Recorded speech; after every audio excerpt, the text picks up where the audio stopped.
Hi guys, welcome back to another Mac Episode 2 video, and today we're going to be exploring whether or not the MacBook Pro 2018 is a rip-off. Let's get into it. Closed doors, I'm a fool for your love.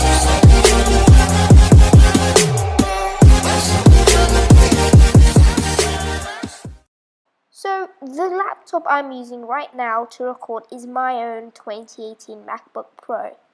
And one of the questions that comes up very often when people see my laptop is it really worth the money?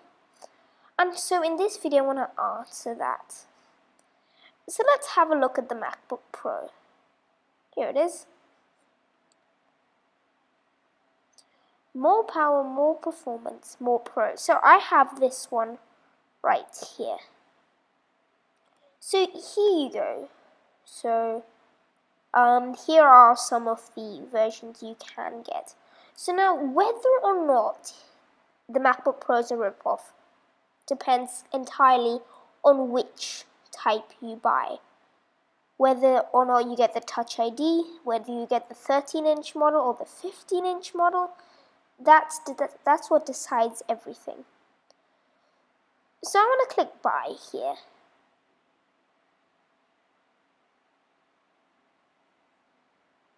So I'm going to choose 13-inch, which is what I have. And here you see you have three options.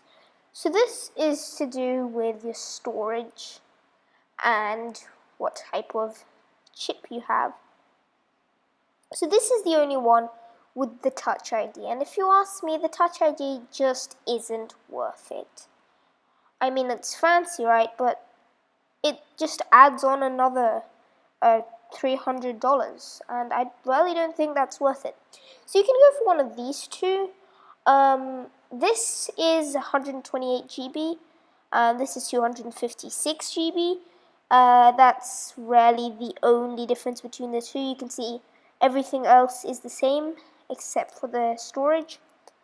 You probably only need 128 GB unless you do really heavy work on your computer and you know that you fill up your memory very quick. So I'm going to choose 128 GB for the sake of this video.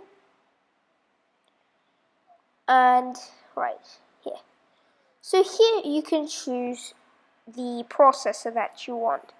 So the 2.3 gigahertz, well, this is good. This is better. It adds $300. It's up to you to decide whether you need that. Because the thing is, if you buy this and you don't need it, then suddenly it becomes a ripoff. And here you have RAM. Now, there is a high chance that if you do graphics or anything very heavy and you use your computer a lot, there's a high chance that you might end up buying 16 GB.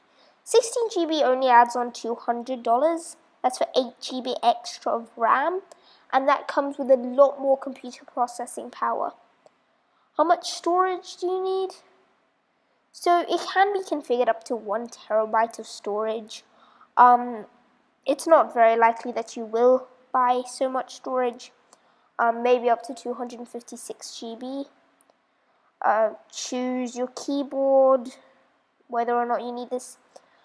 It shows you what's in the box, and that's really it. And then you can just add it to the bag. So while people say a lot about the MacBook Pro being such a rip-off, even if I ask for the better processor, extra RAM, it's still $17.99. And well, you're never going to go above that. So rarely the maximum price is $2,000 unless you do insanely heavy work, which is unlikely. And you're not going to need these two. So I'm going to go back down here, and back down here, and back down here. So this is the Mac that I bought for myself. It's for $12.99. And I've been using it for almost a year now. It's an amazing computer. It's such a great processor. It never lags, it's really fast, and I do some heavy work on my computer. And it does heat up like all laptops, but I notice a significant difference in how long it takes for the fan to turn on between this and my MacBook Pro, which I also sometimes use for recording. On my MacBook Air, the moment, and I mean the moment you turn on QuickTime Player, the fan turns on. But in this, it will last a long time, and this is the sort of Mac that will last you a good number of years. So to answer your question, no, the MacBook Pro is not a rip-off. Alright guys, so thanks for watching, and I'll see you later in another Mac Hacks 02 video. Behind closed doors, I'm a fool for your love.